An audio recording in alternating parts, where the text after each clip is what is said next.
Assalamualaikum warahmatullahi wabarakatuh. Apa kabar semuanya? Mudah-mudahan sehat selalu ya. Baiklah, pada episode kali ini Bapak akan memberikan penjelasan mengenai video tutorial mengenai sistem pertidaksamaan linier dalam tanda mutlak. Tapi sebelumnya yang belum subscribe, di-subscribe dulu video ini. Baiklah, mari kita simak sama-sama videonya berikut ini.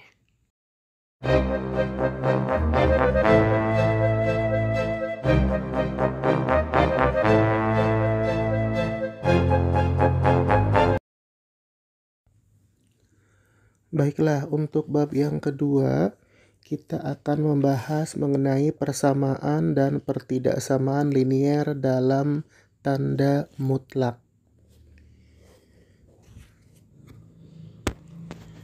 Penyelesaian persamaan dan pertidaksamaan dari satu variabel ini sangat penting dalam penerapannya di dalam kehidupan sehari-hari. Nah, untuk yang bab yang kedua ini akan kita bagi menjadi beberapa pokok bahasan penting. Yang pertama yang akan kita bahas yaitu mengenai persamaan linier dan nilai mutlak. Untuk pokok bahasan yang pertama. Nah, pada pokok bahasan yang pertama juga akan kita bagi-bagi lagi menjadi beberapa ya. Yang pertama kita akan membahas mengenai persamaan linier itu sendiri ya. Mengenai persamaan linier. Nah, persamaan linier dengan satu variabel ini mempunyai bentuk umumnya bisa kita tulis dengan AX plus B sama dengan C. Di mana A, B, dan C adalah konstanta dan A-nya tidak sama dengan 0 ya. Nah, untuk penentuan nilai X dengan sifat-sifat kesamaan, ini disebut penyelesaian persamaan linier. Baiklah, kita langsung aja akan menyelesaikan persamaan linier satu variabel. Jadi yang dimaksud dengan variabel itu adalah nilai X-nya ya. Jadi kalau kita mengacu ke persamaan AX plus B sama dengan C, jadi X ini disebut dengan variabel. Sementara A, B, dan C-nya adalah konstanta. Nah, ada contoh soal mengenai persamaan linier satu variabel. Contohnya adalah selesaikan masing-masing persamaan berikut ini. Yang pertama atau yang bagian A misalnya jika ada soal 3x min 7 sama dengan 14. Yang B-nya misalnya 3x min 9 sama dengan 4x min 5. Kita akan coba selesaikan kedua soal tersebut. Baiklah, kita ke bagian A dulu, kita akan selesaikan. Kita tulis soalnya kembali, 3x min 7 sama dengan 14. Langkah yang pertama adalah 3x-nya kita turunkan ke bawah, tetap 3x tidak mengalami perubahan. Ruas kanannya 14, tetap kita tulis 14. Kemudian min 7 yang di kiri pindah ke kanan jadi plus 7. Sehingga ruas kanannya di jumlah 14 tambah 7, 21. Maka x-nya 21 dibagi 3 sama dengan 7. Dengan demikian nilai x-nya adalah 7. Nah, berikutnya kita ke contoh bagian B. Misalnya 3x min 9 sama dengan 4x plus 5. Langkah yang pertama adalah kita kelompokkan dulu yang ada variabel x-nya. Tulis semua di sebelah kiri. 3x tetap. 4x tadinya di kanan pindah ruas ke kiri jadi negatif 4x sama dengan 5 tetap karena berada di ruas kanan turun ke bawah. Min 9 karena awalnya di sebelah kiri pindah ruas ke kanan jadi plus 9. Sehingga ruas kirinya dijumlah 3x dengan min 4x kalau dijumlah adalah min x atau min 1x. 5 tambah 9, 14. Maka x-nya sama dengan 14 dibagi min 1 sama dengan min 14. Min x ini adalah min 1 kali x ya. Maka x-nya sama dengan 14 dibagi min 1 sama dengan min 14. Baik, itu tadi nilai x-nya sama dengan min 14. Sampai di sini paham ya untuk menentukan nilai x-nya? Baik, kalau sudah paham, kita lanjutkan lagi. Sekarang kita ke pokok bahasan berikutnya. Aplikasi persamaan linier satu variabel. Nah, untuk aplikasi atau penerapan ini dalam bentuk soal cerita. Misalnya yang pertama adalah soal teori bilangan. Contoh, jumlah dua bilangan sama dengan 21. Jika satu bilangan itu besarnya 2 kali bilangan lainnya, tentukan hasil kali kedua bilangan tersebut. Langkah yang pertama di sini kita ambil pemisalan. Misalnya kedua bilangan itu adalah X dan 2X. Kita tulis dulu X dan 2X. Maka model matematika yang terbentuk adalah X ditambah 2X sama dengan 21.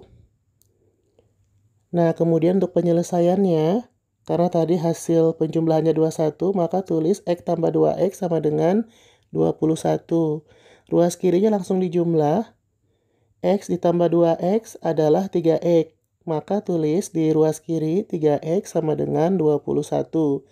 Maka X-nya sama dengan 21 dibagi 3. Maka X-nya sama dengan 7. Nah, kemudian kita ke hasil kali.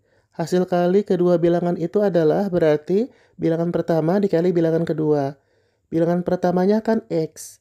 Bilangan keduanya kan 2X ya. Maka langsung aja bilangan pertama kali bilangan kedua adalah X dikali 2X sama dengan hasilnya adalah 2X kuadrat. Turun ke bawah, X-nya tadi sudah kita peroleh hasilnya 7.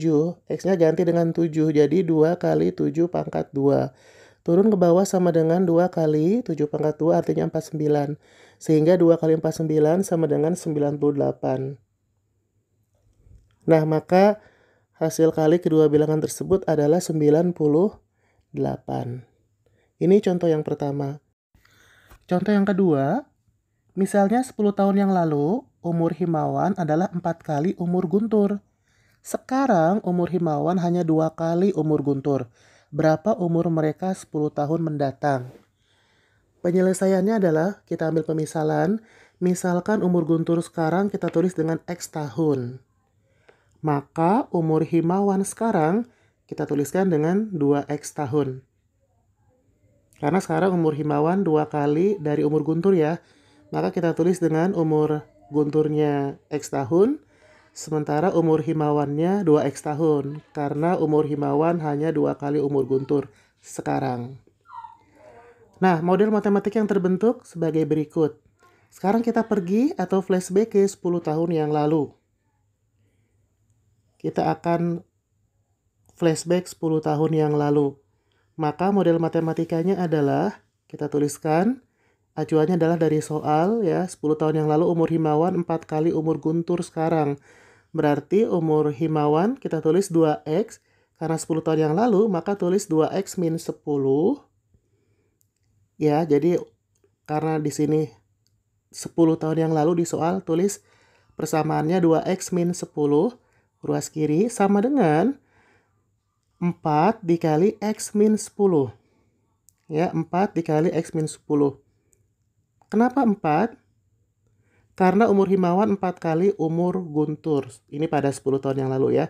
Jadi 4 dikali X min 10. X ini adalah umur Guntur. Maka turun ke bawah. 2X min 10 sama dengan 4X min 40. Kelompokkan. Kita kelompokkan min 10 plus 40 sama dengan 4X min 2X. 30 sama dengan 2X, maka X-nya sama dengan 15. Ini 10 tahun yang lalu. Nah, berikutnya 10 tahun mendatang. Sekarang kita bicara 10 tahun mendatang, karena yang ditanyakan adalah 10 tahun mendatang. 10 tahun mendatang, umur Guntur, kita tulis dengan X plus 10.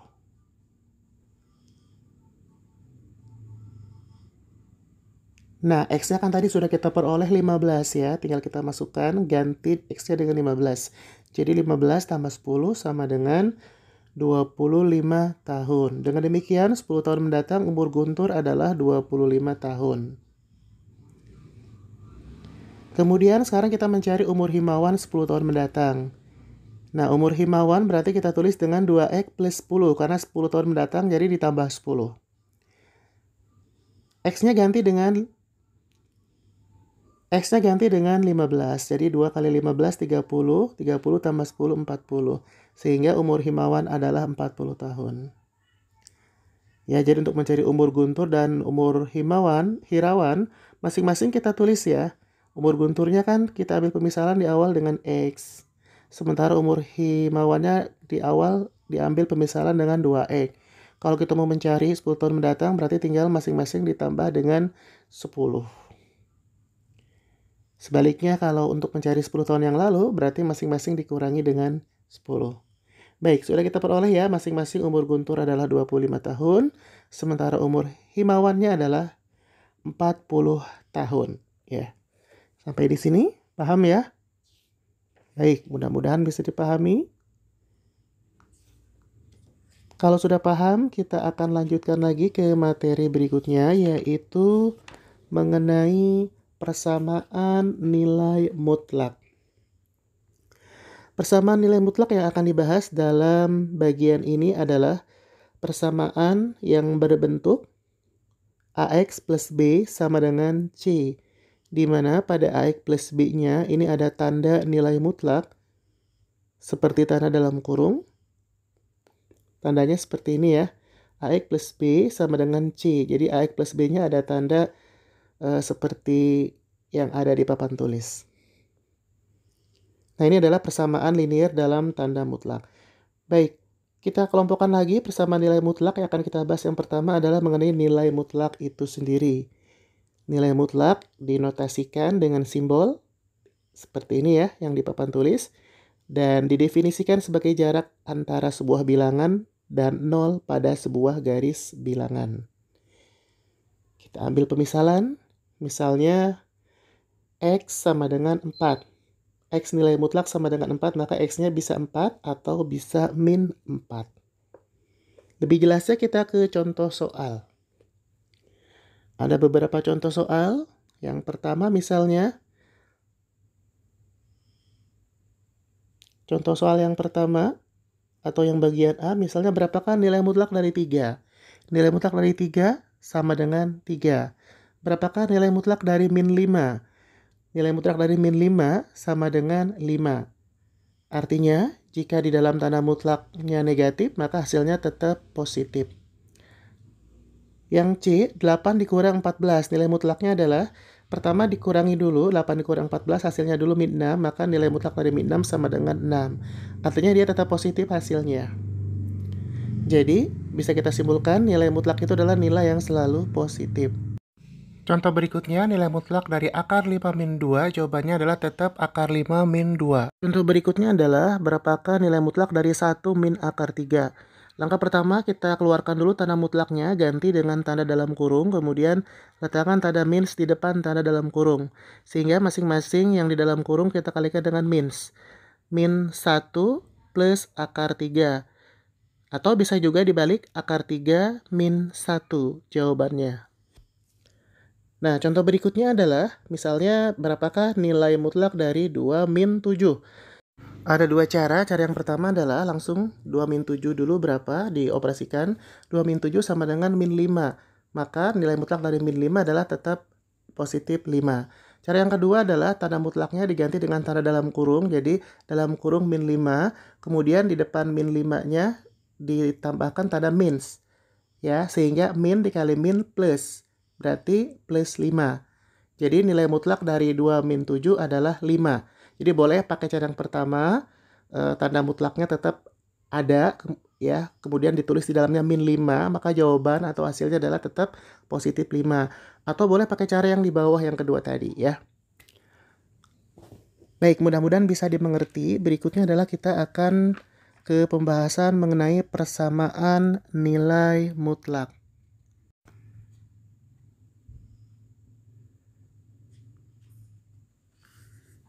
Kita tuliskan terlebih dahulu, judulnya adalah persamaan nilai mutlak.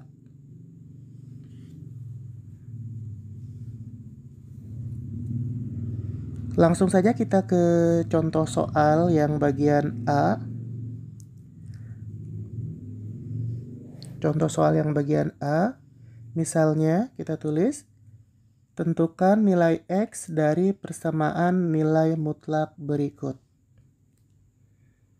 Tentukan nilai X dari persamaan nilai mutlak berikut.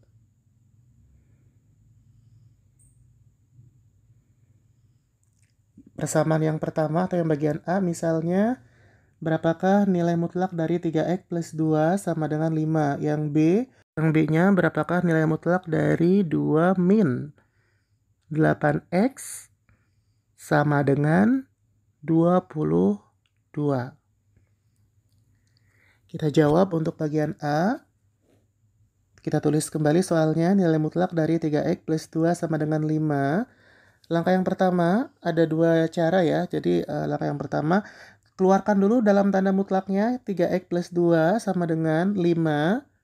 Kemudian cara yang kedua adalah keluarkan tanda mutlaknya. Jadi 3X plus 2 sama dengan, sebelah kirinya kita rubah menjadi negatif 5. Ya, yang tadinya 5 kita rubah menjadi negatif 5.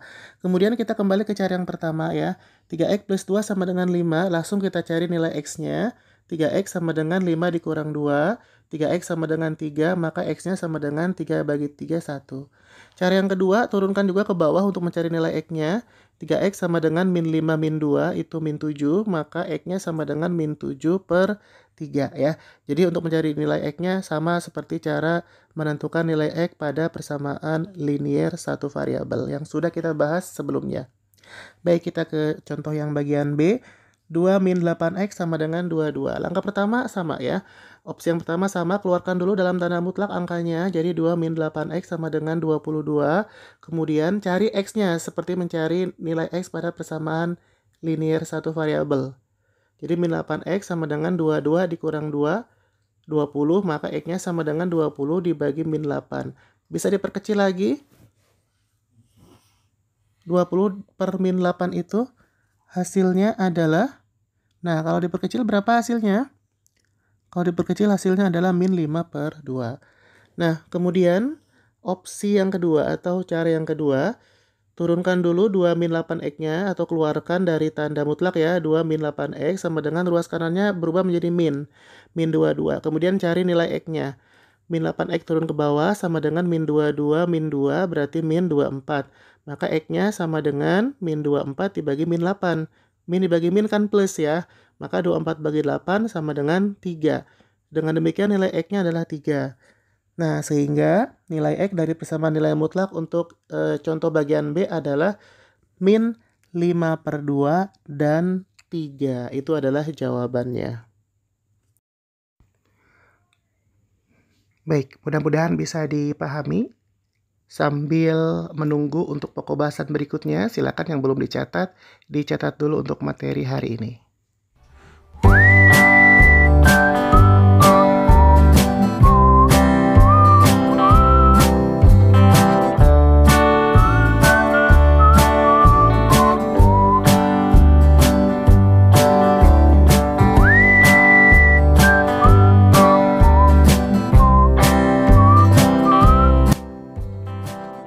Baik, kalau sudah dicatat, kita bisa langsungkan ke pokok bahasan berikutnya ya. Pokok bahasan berikutnya yaitu pertidaksamaan linier dan pertidaksamaan linier dalam tanda mutlak.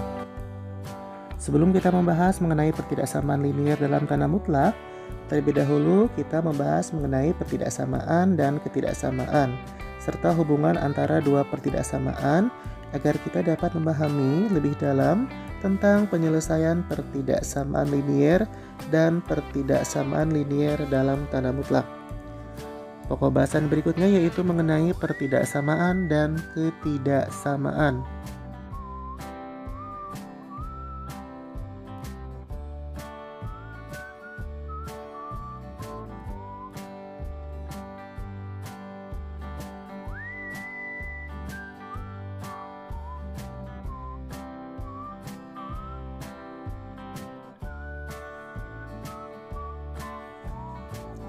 Baiklah, untuk tanda ketidaksamaan yang digunakan, nah ini bisa terdiri dari beberapa yang tentu saja kalian sangat familiar dengan tanda berikut ini. Tandanya bisa menggunakan lebih kecil sama dengan, lebih besar, bisa juga lebih besar sama dengan.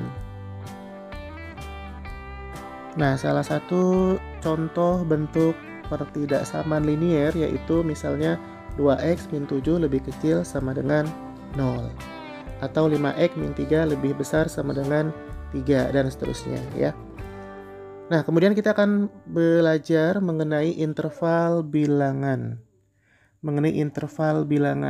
Jadi penyelesaian atau solusi dari suatu pertidaksamaan itu sering dikaitkan dengan interval atau selang bilangan.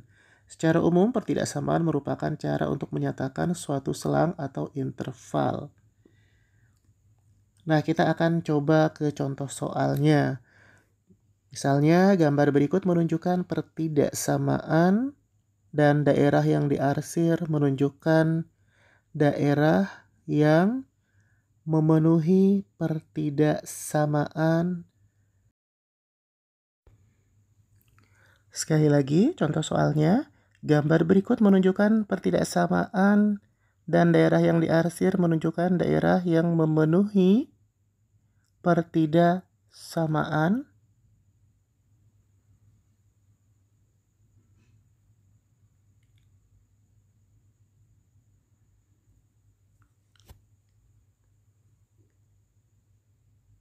Kita ke bagian A, contoh soalnya. Kita tulis ya, A. X lebih besar 3. Nah, X lebih besar dari 3, maka kita bisa gambar garis bilangannya sebagai berikut. Kita tarik garis horizontal atau searah sumbu X. Kemudian kita letakkan angka 3. Tulis angka 3. Nah, kemudian kalau nilai X-nya lebih besar 3, berarti nilai X-nya ada di sebelah kanan 3. Maka sekarang kita coba tarik garis lurus menggunakan tanda panah ke kanan, ke sebelah kanan angka 3 ya. Nah, kemudian di angka 3-nya di sini ditulis bulatan kosong. Bulatannya tidak tebal ya, tapi dia kosong. Ini menunjukkan kenapa? Karena ini menunjukkan tanda lebih besar. Kalau tandanya lebih besar sama dengan, maka bulatannya adalah bulatan yang tebal. Kalau ini bulatannya tidak tebal, karena tandanya tidak ada tanda sama dengannya, jadi hanya lebih besar saja. Baik, sekarang kita ke bagian yang B. Ke bagian yang B, contohnya adalah X lebih kecil sama dengan 3. Oke, diralat contohnya X lebih kecil 3 ya. Tulis angka 3, kemudian karena X-nya lebih kecil dari 3, berarti tanda padanya ke kiri ya. Nah, tarik garis ke kiri. Nah, itu adalah daerah yang diarsirnya adalah dari angka 3 ke kiri. Nah, ini juga sama. Untuk yang bagian B hampir sama dengan bagian A. Karena tandanya lebih kecil, tidak lebih kecil sama dengan, maka bulatannya adalah bulatan yang kosong, artinya tidak tebal. Baik, kita ke bagian yang C. Contoh soalnya, 2 lebih kecil dari X lebih kecil sama dengan 4. 2 lebih kecil X lebih kecil sama dengan 4. Langkah pertama, gambar garis horizontal searah sumbu X. Kemudian tuliskan angka 2 dan 4. Nah, sekarang yang pertama adalah 2 lebih kecil dari X. Ya, berarti X-nya lebih besar dari 2 ya. Berarti dari angka 2 tarik ke kanan. Kemudian yang kedua, X-nya lebih kecil sama dengan 4. Berarti nilai X-nya adalah di sebelah kiri dari 4. Maka dari angka 4 tarik garis ke kiri. Sehingga garisnya seperti ini, saling menyambung. Nah, ini adalah kita bisa arsir ya. Ini adalah daerah penyelesaiannya. Nah, untuk tandanya, untuk angka 2, karena 2 lebih kecil X, berarti dia bulatannya kosong. Nah, kalau untuk yang 4, bulatannya tebal karena X-nya lebih kecil sama dengan 4. Itu yang membedakan ya antara bulatan yang kosong dan tebal. Contoh yang bagian D, misalnya X lebih kecil 2 atau X lebih besar sama dengan 3. Jadi, gambar dulu garis bilangannya yang searah sumbu X, kemudian tulis nilai 2 dan 3-nya. Yang pertama karena X-nya lebih kecil 2, berarti X-nya ada di sebelah kiri 2. Jadi tulis tanda panah yang ke sebelah kiri 2. Yang kedua, karena X-nya lebih besar sama dengan 3, maka tanda panahnya ke kanan. Bulatannya dibedakan, yang X lebih kecil 2 bulatannya kosong, tidak tebal. Nah, yang X lebih besar sama dengan 3 bulatannya tebal ya. Berikutnya kita arsir daerah penyelesaiannya. Pertama daerah penyelesaian dari nilai X lebih kecil 2. Yang kedua, arsiran dengan X lebih besar sama dengan 3. Boleh menggunakan warna pink atau warna yang lainnya sesuai dengan selera. Nah, ini mengenai garis bilangan ya. Mudah-mudahan bisa dipahami.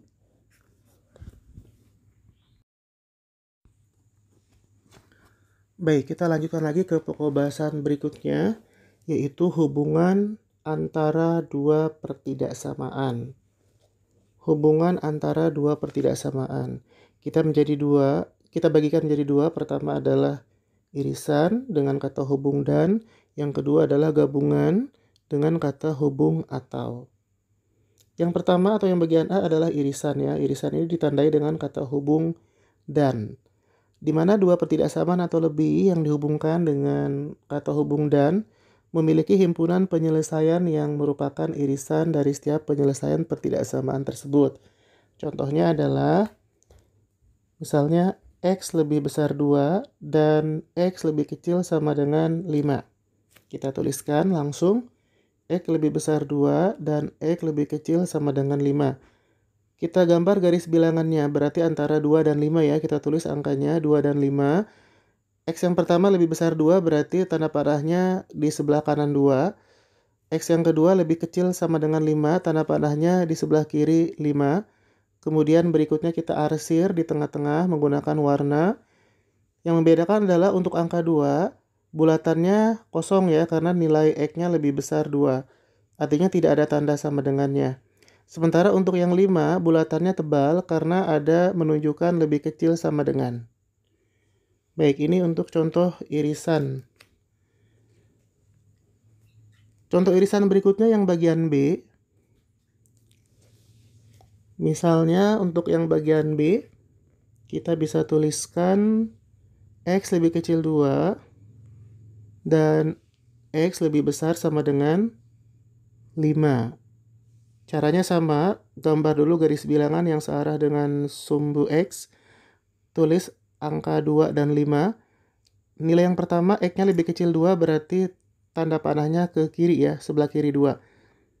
Yang kedua nilai X-nya lebih besar sama dengan 5, tanda panahnya berarti di sebelah kanan 5. Kemudian diarsir masing-masing daerahnya. Yang membedakan adalah bulatannya. Untuk angka 2 bulatannya kosong karena X-nya lebih kecil. Untuk angka 5 bulatannya tebal atau hitam karena X-nya lebih besar sama dengan. Baik, sekarang kita ke bagian yang kedua, yaitu gabungan. Gabungan ini ditandai dengan kata hubung atau, di mana dua pertidaksamaan atau lebih yang dihubungkan dengan kata hubung atau memiliki himpunan penyelesaian yang merupakan gabungan dari setiap penyelesaian pertidaksamaan tersebut. Contohnya adalah X lebih kecil 2 atau X lebih besar sama dengan 5. Kita gambar garis bilangannya, kemudian tulis angka 2 dan 5. Nilai yang pertama X-nya lebih kecil 2, maka tanda panahnya di sebelah kiri 2. Nilai yang keduanya X-nya lebih besar sama dengan 5, maka tanda panahnya di sebelah kanan 5.